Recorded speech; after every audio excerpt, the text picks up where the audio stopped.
It's one of the most magnificent cities of the ancient world, Petra. Its monumental temple-like tombs soar over 100 feet tall. And these wonders of engineering are not constructed, they're carved out of sandstone cliffs.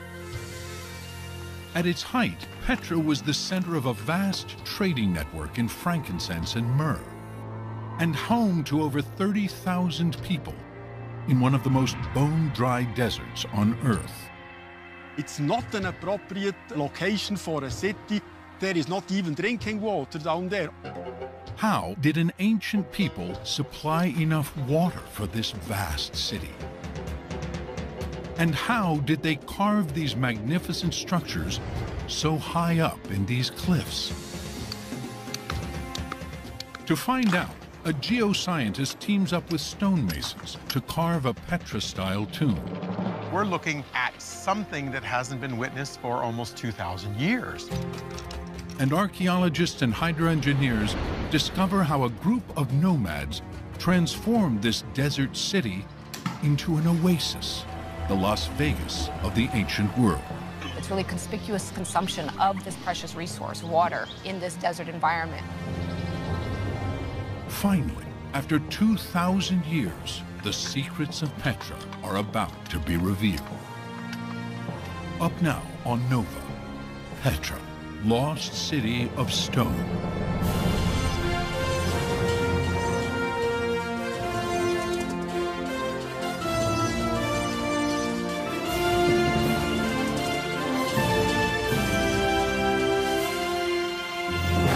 Major funding for NOVA is provided by the following: the David H. Koch Fund for Science, supporting NOVA and promoting public understanding of science,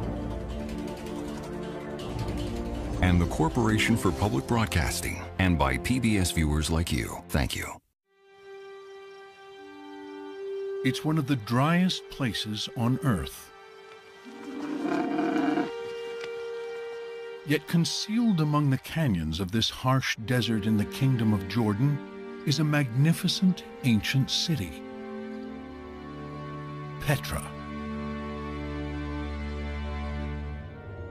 For over 1,000 years, its location remained hidden, protected by fortress-like cliffs and Bedouin tribes who fiercely guarded its secret. Then, in 1812, a Swiss adventurer disguised as an Arab pilgrim risks his life to search for the legendary city.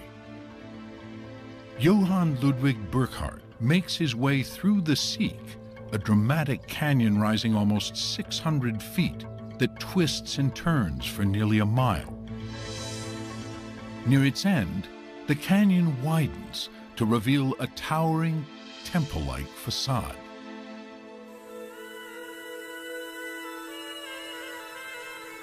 It is called the Treasury, or Khazne in Arabic.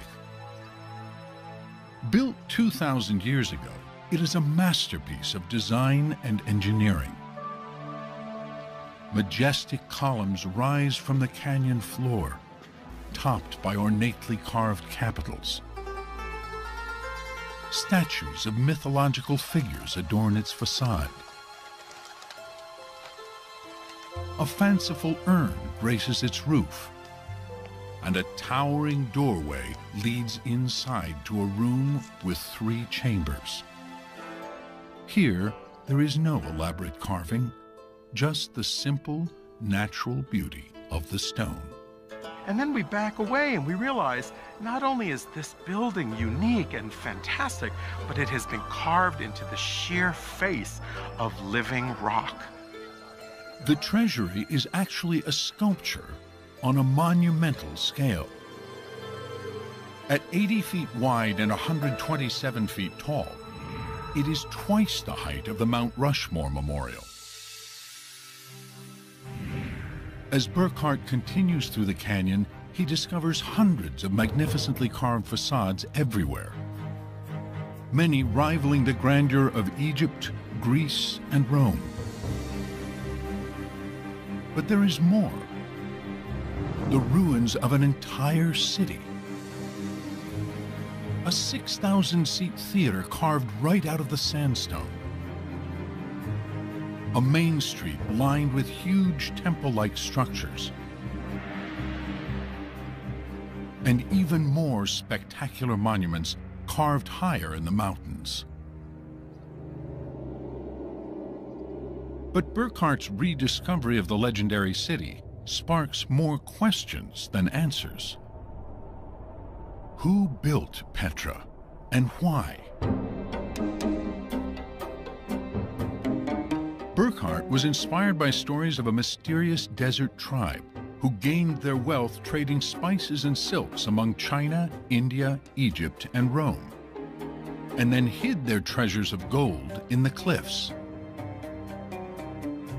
Greek and Roman sources provide a name for these people: the Nabateans. An account from the 4th century BCE describes the Nabateans as nomadic tent dwellers. But 3 centuries later, another source describes them as a sophisticated people inhabiting a prosperous city. Around the time of Jesus, Nabatea is a thriving kingdom surrounded by Egypt, Judea, and the vast North Arabian desert. How, in just a few centuries, did a village of tents become a wealthy kingdom? And how, in the middle of a desert, did they build Petra?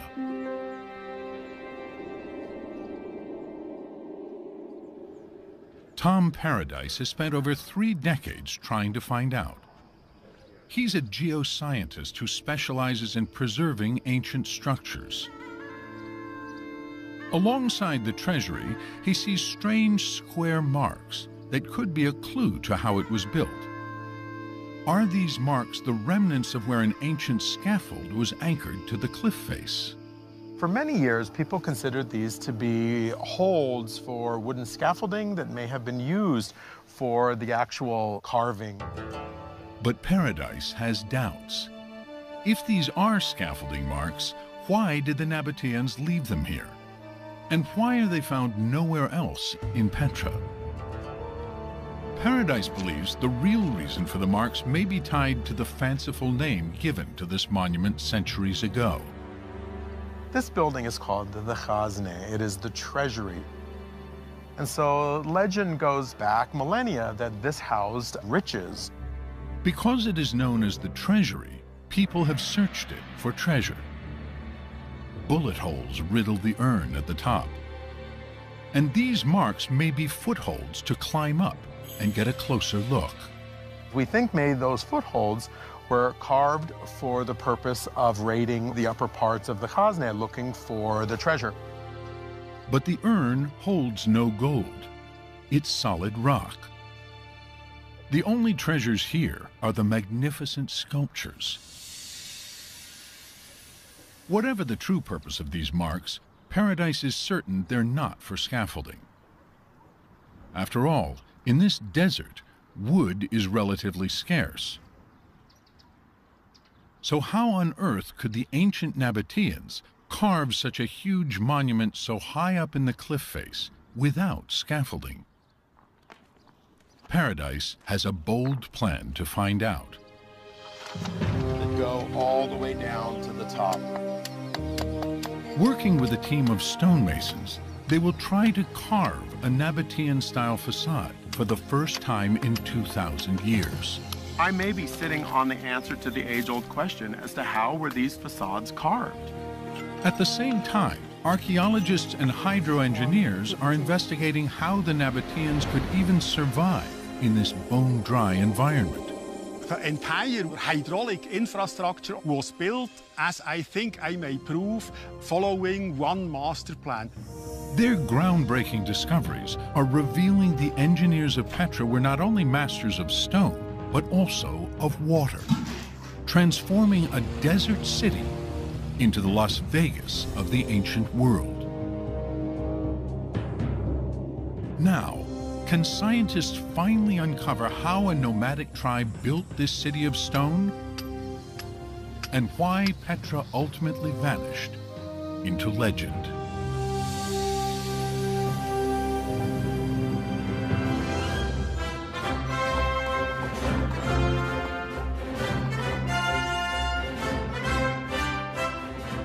Most people will recognize the treasury from the climactic scene of Indiana Jones in The Last Crusade, where Harrison Ford and Sean Connery enter a secret temple to discover the Holy Grail. But despite the great Hollywood story, the treasury and most of Petra's iconic buildings are not temples. They're tombs. The Nabateans left very little writing, but on some of their facades are inscriptions in an Aramaic script, the common language of the Middle East in the time of Jesus. This one, on a facade called Turkmenia, reads in part, "This tomb is sacred. Nothing of all that is inside shall be changed or removed forever." Tomb raiders disregarded notices like this, so human remains and grave goods rarely survive.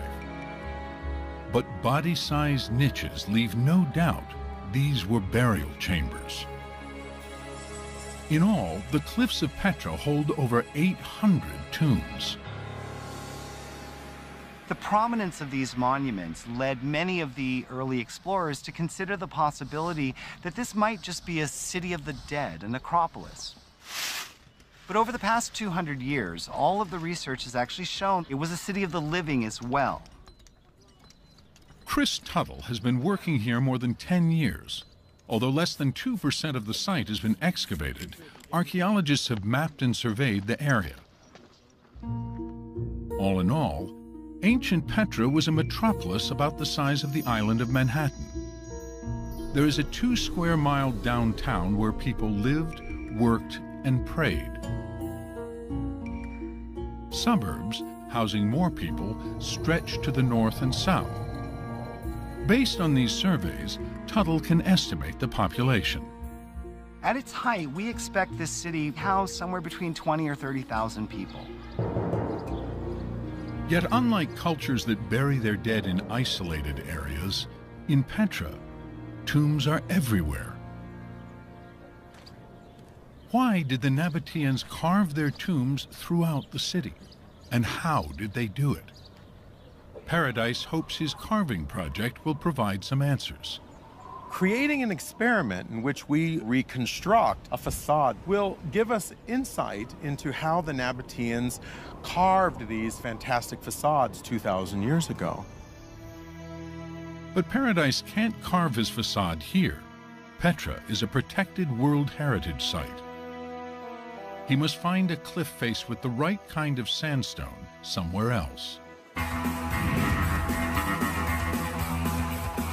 His search takes him a world away to Southern California. Looks like a promising prospect. Yeah. While the ocean view is a sharp contrast to the Jordanian desert, the sandstone is identical to Petra's. Paradise enlists stonemasons Blake Rankin and Nathan Hunt. With permission from the landowner, they search for just the right rock. Hunt is a classically trained master carver and architectural sculptor with over 18 years of experience. We're looking for a fine-grained sandstone which lends itself to ornamental carving. Sandstone is a soft rock made of compressed layers of sand and minerals. That looks like the type of stone we're looking for. Yeah, this is great. It looks like it's going to carve really well. The team has found the perfect rock and cliff face. Now, they must find the right tools for the job. Back in Petra, Paradise discovers a clue in the stone. Chisel marks made from iron tools. The technologies used with chisels and stonework haven't changed in 2,000 years. We use the same chisels, and so they leave the same marks. By matching modern-day tool marks with those found in Petra, their advisor, Tom Paradise, tells them exactly which tools to use. The claw chisel, the flat chisel, and the pointed chisel.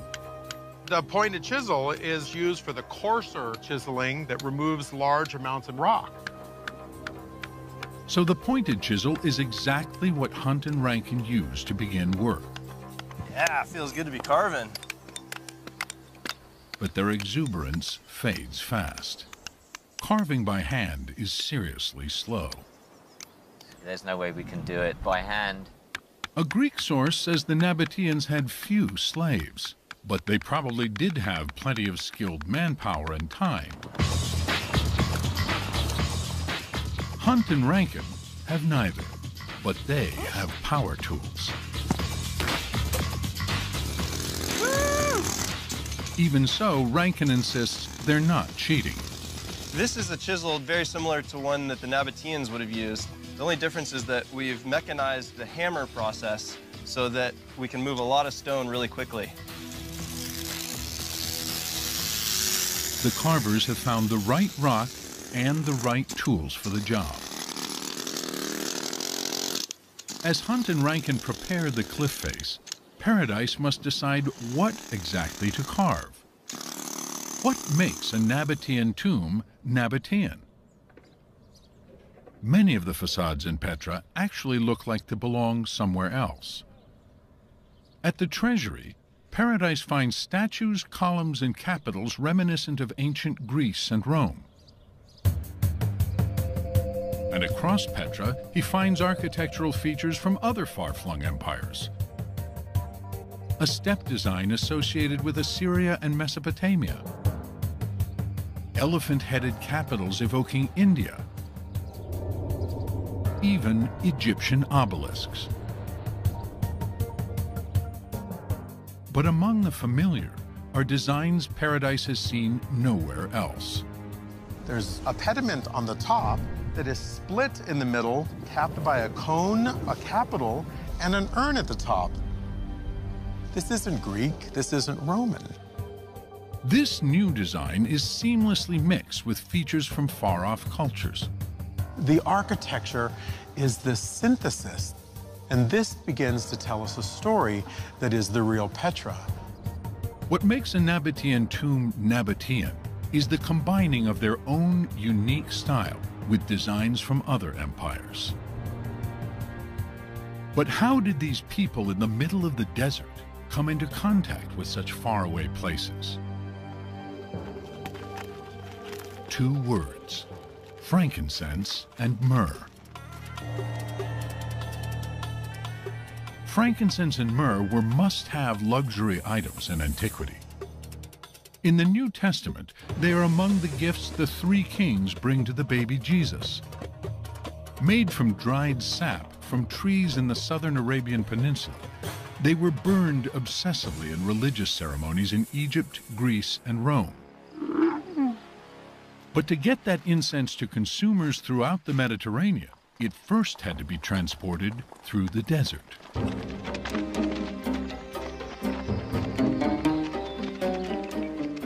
After centuries of living as nomads, the Nabateans knew every secret source of water. If you wanted to cross the desert and make it out alive, you had better have a Nabatean leading the way. Along the route, they built outposts to guard their goods and extract a toll. In a valley just over the mountain from Petra, Andrew Smith has excavated this fort called Bir Makur. There was definitely a Nabatean presence here, most likely related to the trade that came out of Petra. Among the artifacts he excavated are dozens of tiny clay perfume bottles. The Nabateans were most likely processing some of the raw frankincense. And they would have bottled and then packed them tightly so that they weren't going to break, and probably loaded them on camels or even donkeys. The incense road became the lifeblood of the Nabateans, pulsing from Saudi Arabia to the port of Gaza, the gateway to Greece and Rome. The financial reward from this trade catapults a desert tribe into a powerful kingdom. Nabatean towns and tombs spring up throughout the northwestern Arabian Peninsula. By the 1st century, The Roman writer Pliny called the Nabateans the richest race on earth. Much of their wealth went into building their capital city, Petra. Tom Paradise believes the Nabateans' far-flung trade connections influenced their domestic designs. Because Petra is a crossroads for the region, it makes sense that they would adopt and adapt different architectural styles from a lot of their trading partners. But with all these different styles, what should Paradise pick for his carving experiment? This sort of facade represents more than 500 other facades in Petra. So this style really is the archetype of the tomb facades. To Paradise, this tomb is typically Nabatean. Although it appears plain, it's a mashup of different architectural styles. It has the remains of a Greco-Roman doorway, Nabatean capitals, an Egyptian cornice, and a design from Assyria that may represent a stairway to heaven, called a crow step. But when the carving team transfers the design to California, it isn't wide enough to fit the rock. You never really know how it's going to work in the stone until you get started. We think it's going to look a lot better if we widen the facade. But how will making the facade wider affect the design? Make each block of the crow step 7 by 7 inch. This would be the edge of the crow step. That'd be great. Grappling with this problem, the team may shed light on a mystery that has confounded scholars for decades. Why do Nabatean tombs, while similar, have unique variations? There's one motif they modify a lot, and that is the crow step. Why the difference, we've never really understood. Some of the tombs in Petra have crow steps that reach all the way down to a narrow ledge called the cornice. Other crow steps meet in the middle. Some scholars have argued this reflects an evolution in design. But Paradise thinks they have struck upon a practical reason. As we make the facade wider, it really requires us to take the crow steps all the way down to the cornice. If the facade is wider, the crow steps must break apart.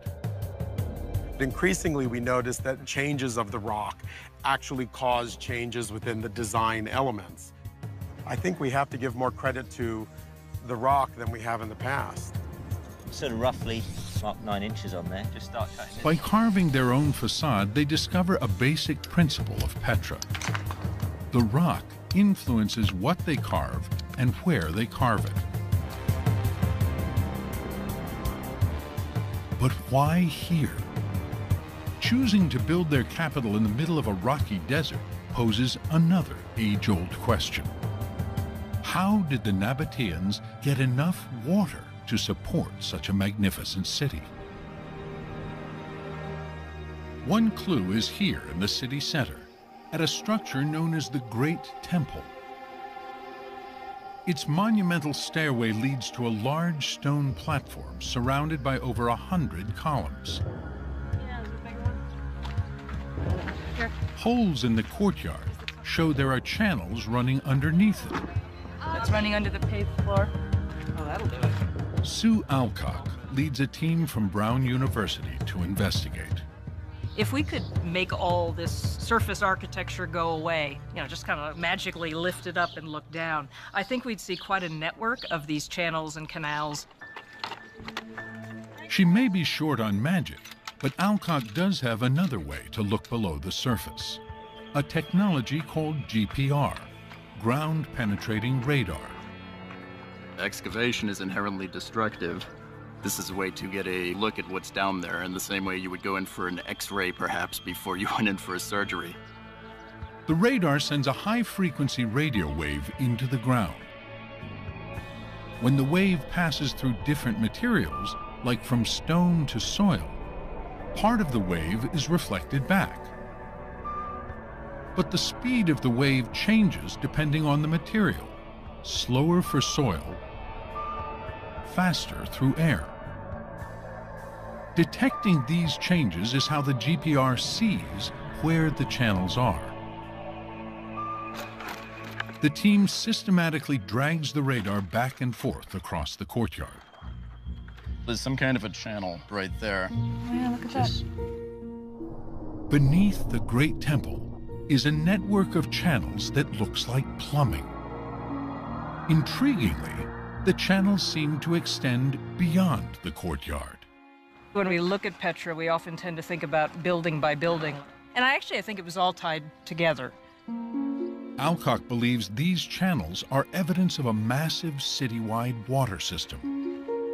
Petra was an urban center, and it had urban water supply. There's just one problem with this theory. Petra is in one of the driest places on the planet. If the Great Temple is indeed the heart of a vast engineering system that supplied an entire city with water, where is all that water coming from?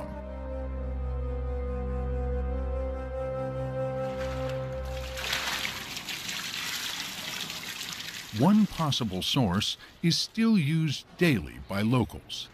It's called Ain Musa, or the Spring of Moses. Alison Mickle and Cecilia Feldman of Brown University's survey team join hydroengineer Charles Ortloff to investigate. In Numbers 20:11, it talks about how the Israelites were wandering in the desert and Moses strikes this rock in anger and water flows forth. The story of Moses miraculously bringing forth water has been linked in legend to this rock and spring. But it would take an engineering miracle to get this water from Ain Musa to Petra's city center. It's 5 miles away. In the Sikh, the entrance to Petra, the team finds evidence for how the water may have been brought here.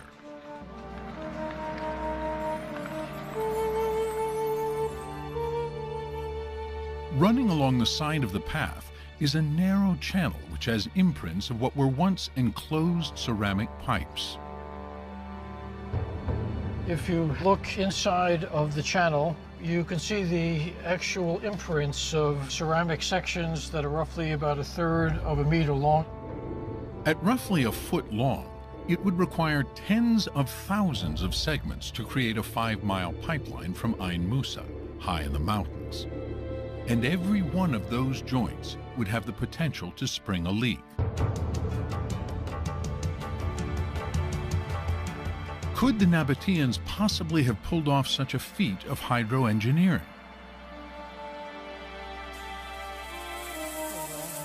Here we have... At California State University in San Jose, Charles Ortloff and graduate student Cheyenne Mizra Hosseini are trying to figure that out using this 26-foot tank. Water is extremely precious to the Nabateans. So ancient engineers need to design a pipeline that would be free of leaks. Their challenge, and Ortloff's, is how to get water to flow through a pipe as quickly and efficiently as possible. The different angles represent different choices. One choice seems obvious. Make the slope of the pipe steep. Ortloff sets the slope to 6 degrees and turns on the water. Things start out well. The water is flowing fast, but it fills the pipe too quickly, producing an area of turbulence known as a hydraulic jump, which causes the water flow to slow down. This is the hydraulic jump right here. But there's a bigger problem. The pipe is now filled with water, raising the pressure.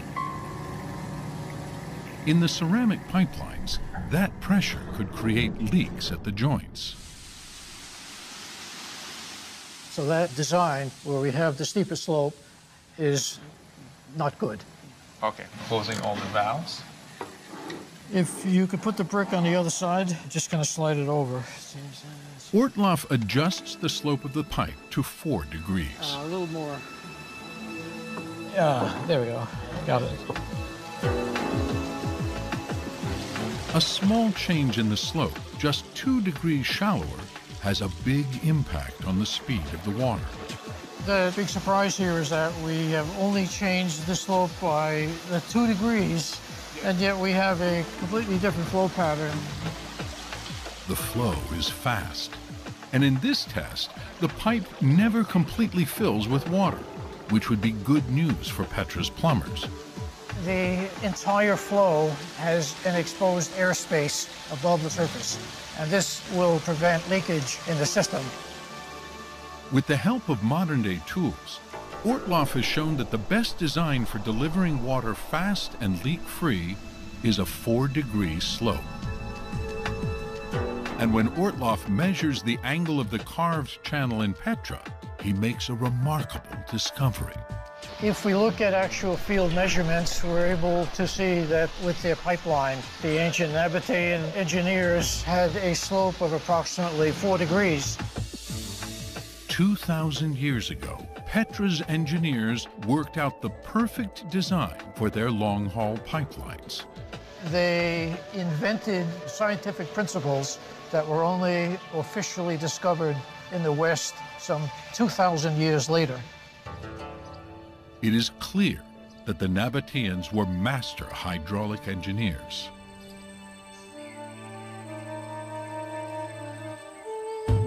But water is not the only scarce resource in the desert. Wood from local trees was also in short supply. So how could the Nabateans build their tombs so high up in the cliff face without using large wooden scaffolding? Paradise finds an important clue in this unusual carving, aptly called the unfinished tomb. The top is finished. The upper area of the capitals remains somewhat crude and still in progress. But then below that, nothing has been carved at all. It's the natural sandstone face. To Paradise, the progression of finished at the top and barely started below can mean only one thing. The Nabateans started from the top and carved down. The unfinished tomb shows that Nabateans began by sculpting the top layer of the facade and then worked their way down the cliff face. Getting windy again. Yeah. Back in California, Paradise tells Hunt and Rankin they must carve their facade Nabatean style, top down and without scaffolding. There's a lot of challenges involved in trying to figure out how the Nabateans carved a piece like this.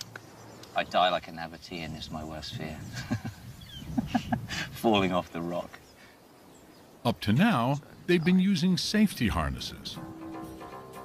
But the Nabateans' top-down approach gives them an ingenious idea for how to carve without harnesses or a large wooden scaffold. We've drilled into the stone here and placed a couple of pins and then put a plank on top and created a temporary and movable ledge. It doesn't require a lot of material. They drive 3 pins into the rock and lay just a couple of planks of wood across them, forming a platform. As their carving descends, it erases the holes they've made, leaving no sign of their platform. By the time we get to the bottom, we've pretty much removed all evidence of any plank. The pin and plank solution works perfectly.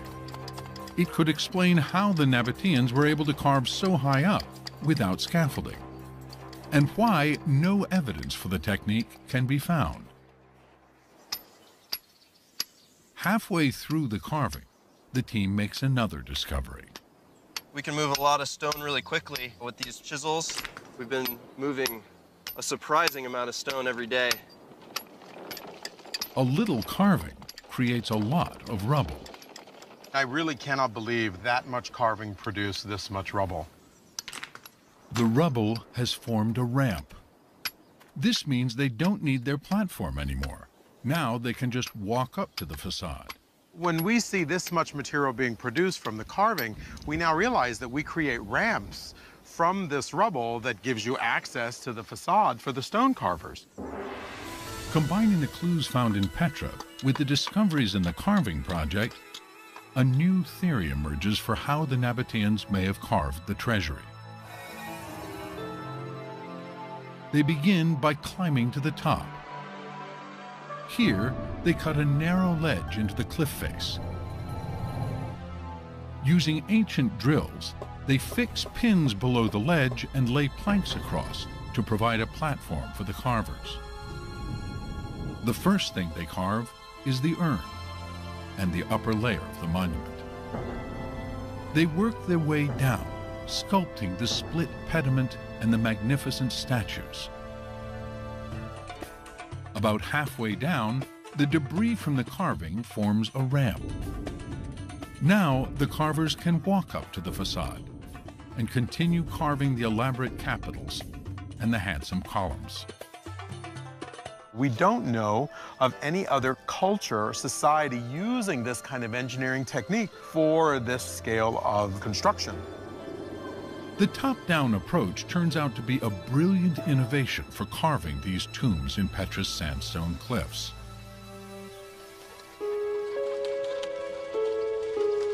But carving is only part of the treasury's grandeur.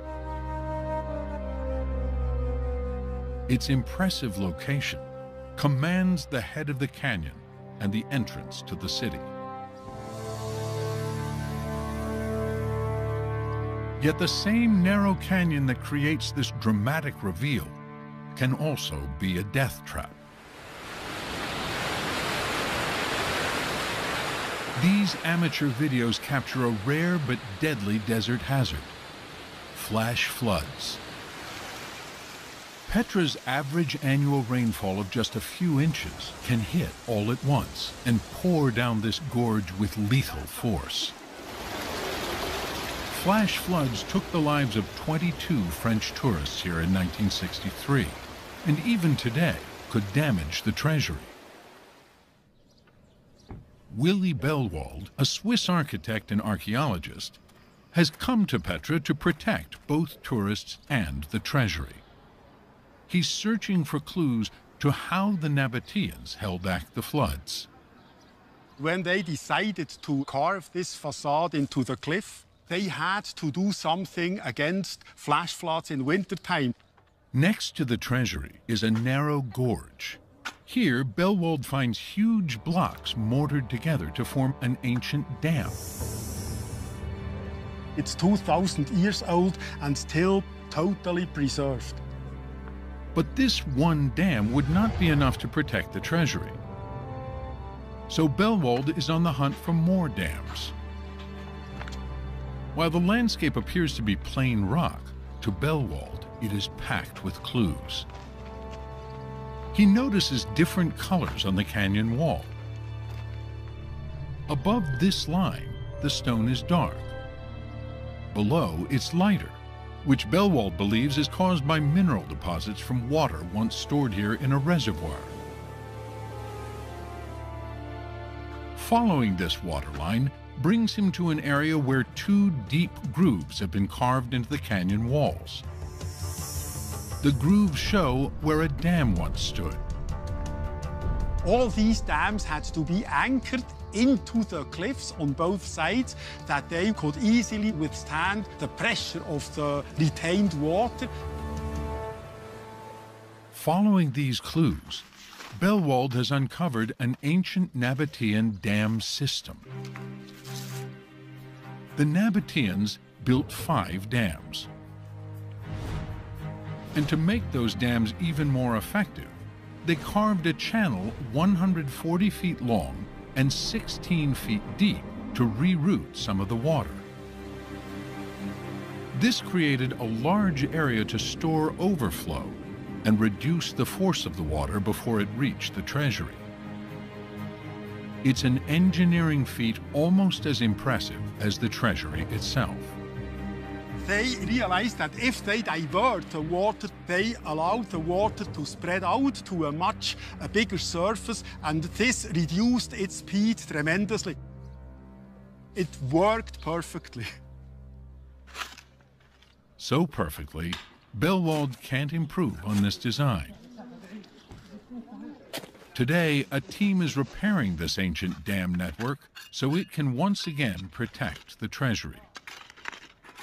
If we want to keep the treasury for the future, we have to protect it again as 2,000 years before from flash floods, and that's exactly what I'm doing.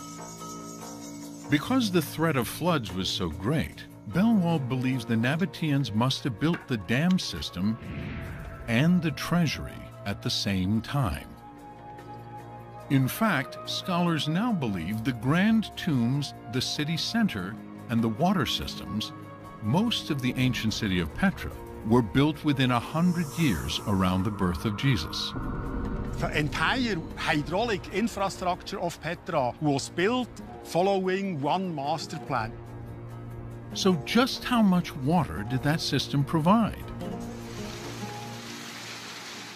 Back in San Jose, Charles Ortloff is figuring that out.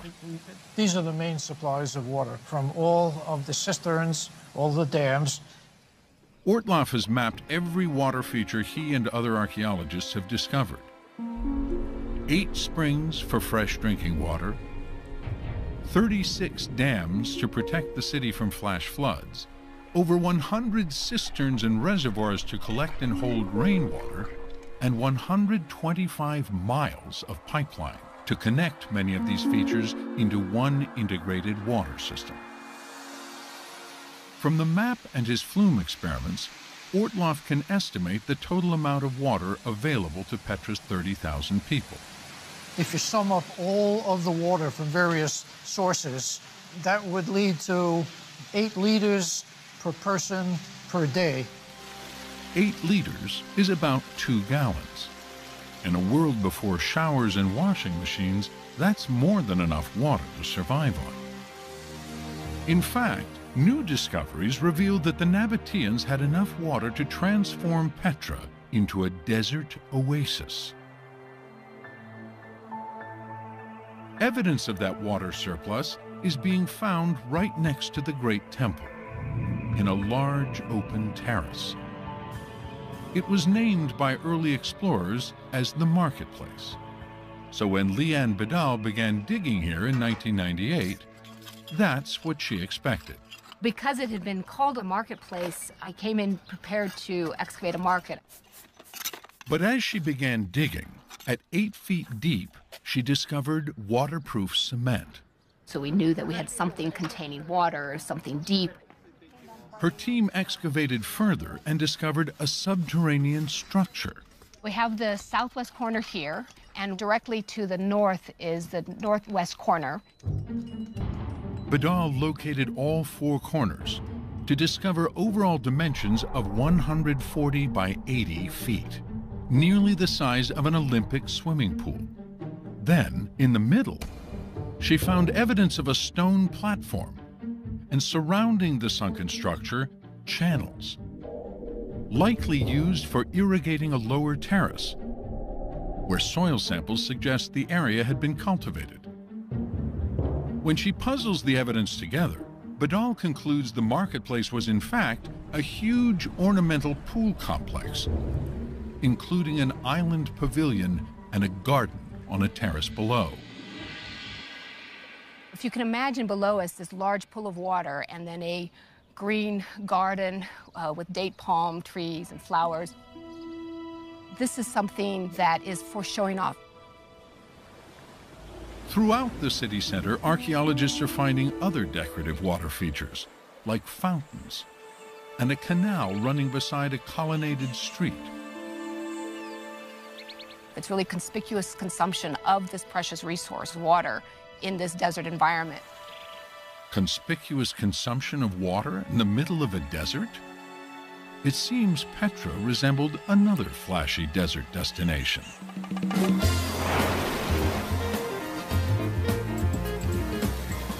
A great comparison is Las Vegas, where you have this very arid desert surrounding this oasis city, where everywhere you go, you see the use of water, fountains. By diverting a precious resource into a wealthy center, it sends a message to anybody who sees it that this is a place of wealth and power. For ancient visitors, after days of traveling on camel through the hot, parched desert, entering this oasis city must have made a powerful impression. Petra's luxurious pools and internationally inspired architecture likely sparked the legends that echoed through the ages.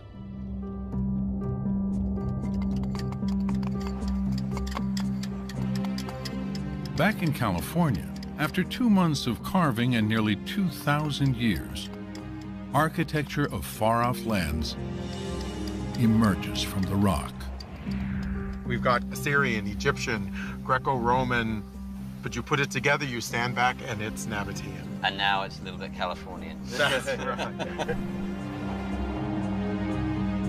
Whether the Nabateans were carving tombs for the dead or water channels for the living, their mastery of stone was the key to Petra's wealth and beauty.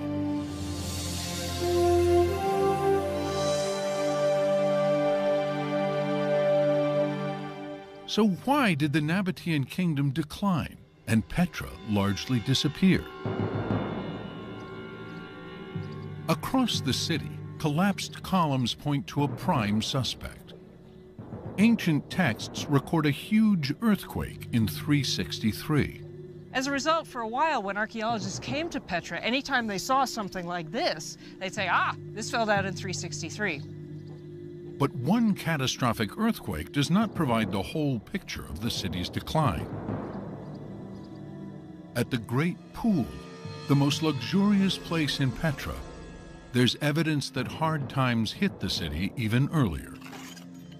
It may have been as early as the 2nd century, because at that point we find a lot of animal bones at the bottom of the pool, so it seems to have been used for trash. Found in the Great Pool, this layer of fallen rocks dates to around the 363 quake.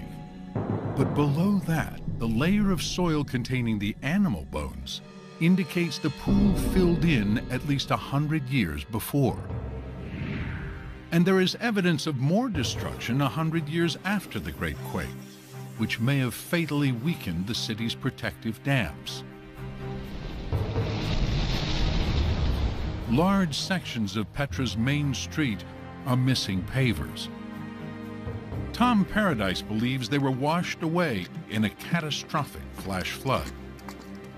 The floodwaters rushed down through Petra city center, ripping up cobblestones. This flood inundated the city and may have marked the end of Petra's golden age. Ironically, the very water that brought life to Petra may also have contributed to its demise.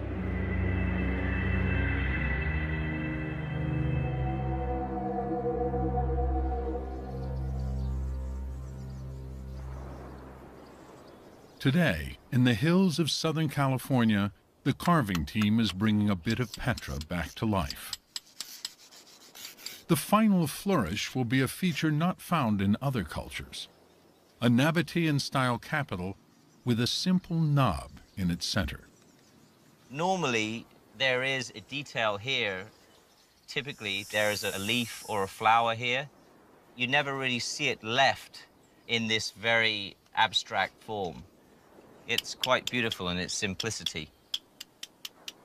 Paradise believes the Nabateans choose this simple form out of respect, almost reverence, for the sandstone.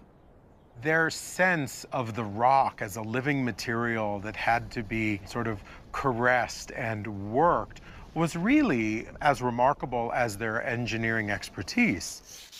And the sandstone itself becomes a tool to finish the surface of the tomb. Using the same stone that we carved off the rock, I'm just rubbing the last little stages, just kind of carefully finishing off that last surface.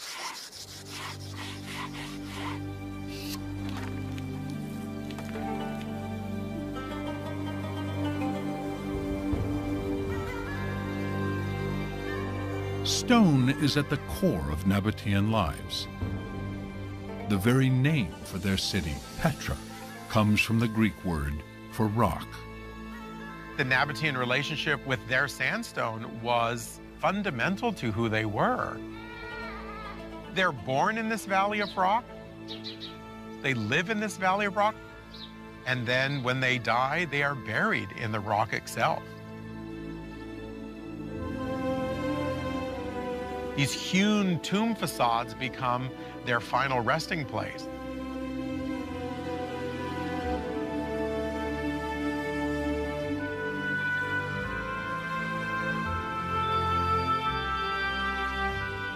Each year, over 500,000 tourists retrace the steps of the explorer Johann Ludwig Burckhardt and gaze up in awe at the treasury.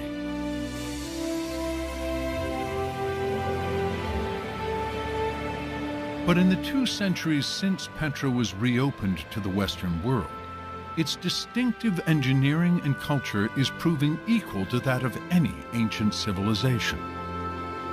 Petra's more than a city. It was the seat of a kingdom whose peace and prosperity was the envy of the ancient world. Cisterns, channels, dams, even fountains and pools.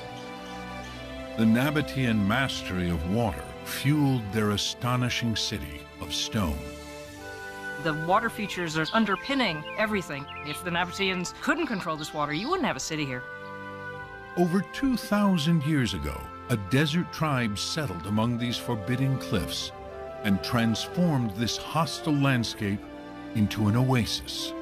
The Nabateans learned how to maximize these limited resources to produce a society and a culture that thrived and prospered for hundreds and hundreds of years. Burckhardt came here chasing legends of a city lost in the sands of the desert.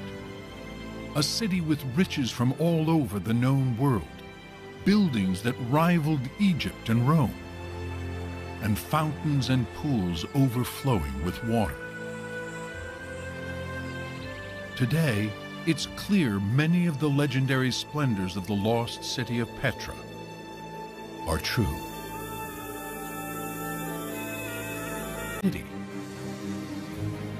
A 6,000-seat theater carved right out of the sandstone. A main street lined with huge temple-like structures. And even more spectacular monuments carved higher in the mountains. But Burckhardt's rediscovery of the legendary city sparks more questions than answers. Who built Petra, and why?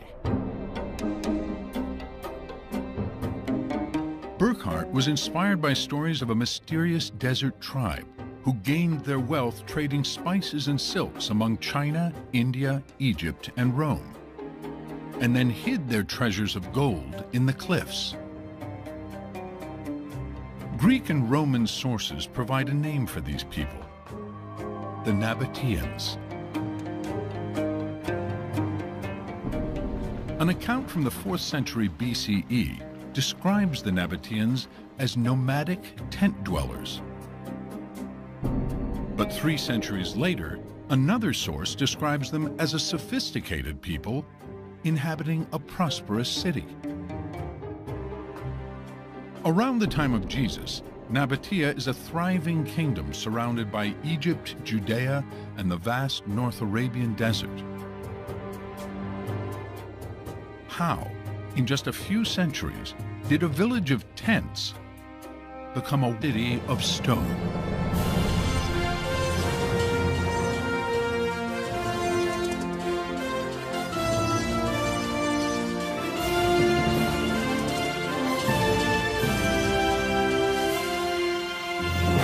Major funding for NOVA is provided by the following: the David H. Koch Fund for Science, supporting NOVA and promoting public understanding of science,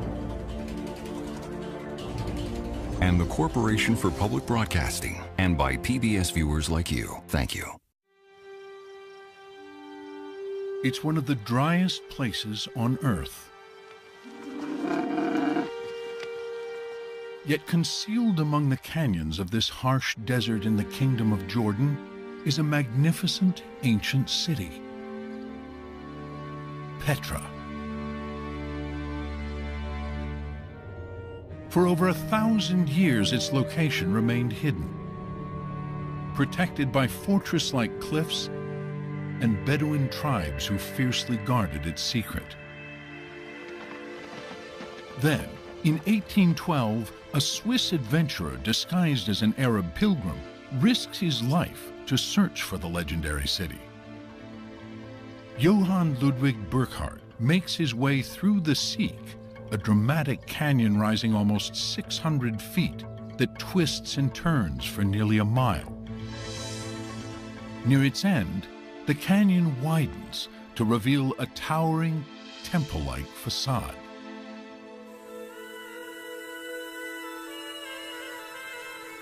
It is called the Treasury, or Khazne in Arabic. Built 2,000 years ago, it is a masterpiece of design and engineering. Majestic columns rise from the canyon floor, topped by ornately carved capitals. Statues of mythological figures adorn its facade. A fanciful urn graces its roof, and a towering doorway leads inside to a room with 3 chambers. Here, there is no elaborate carving, just the simple, natural beauty of the stone.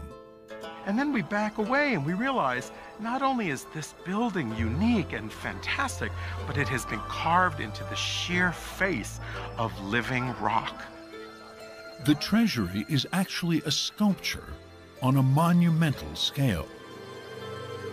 At 80 feet wide and 127 feet tall, it is twice the height of the Mount Rushmore Memorial.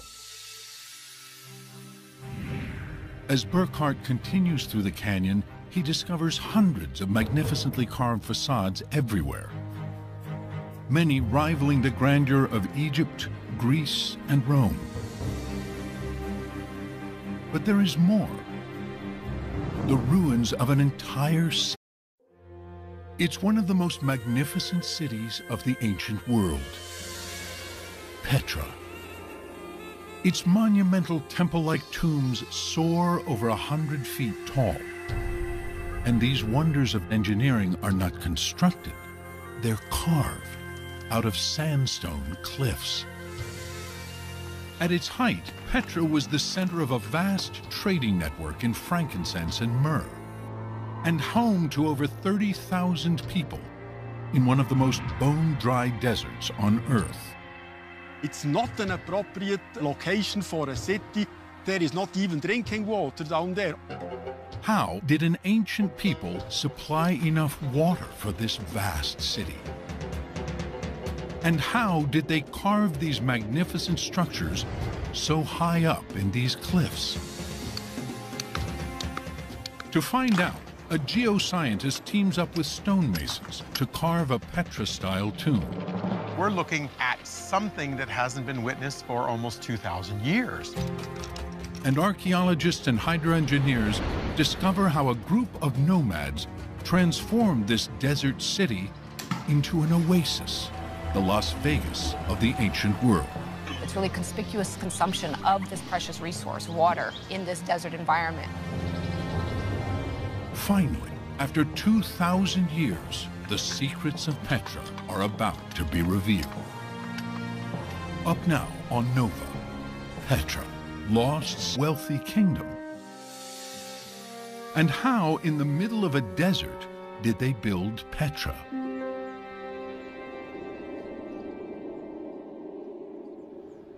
Tom Paradise has spent over 3 decades trying to find out. He's a geoscientist who specializes in preserving ancient structures. Alongside the treasury, he sees strange square marks that could be a clue to how it was built. Are these marks the remnants of where an ancient scaffold was anchored to the cliff face? For many years, people considered these to be holds for wooden scaffolding that may have been used for the actual carving. But Paradise has doubts. If these are scaffolding marks, why did the Nabateans leave them here? And why are they found nowhere else in Petra? Paradise believes the real reason for the marks may be tied to the fanciful name given to this monument centuries ago. This building is called the Khazne. It is the treasury. And so legend goes back millennia that this housed riches. Because it is known as the treasury, people have searched it for treasure. Bullet holes riddle the urn at the top. And these marks may be footholds to climb up and get a closer look. We think maybe those footholds were carved for the purpose of raiding the upper parts of the Khazne, looking for the treasure. But the urn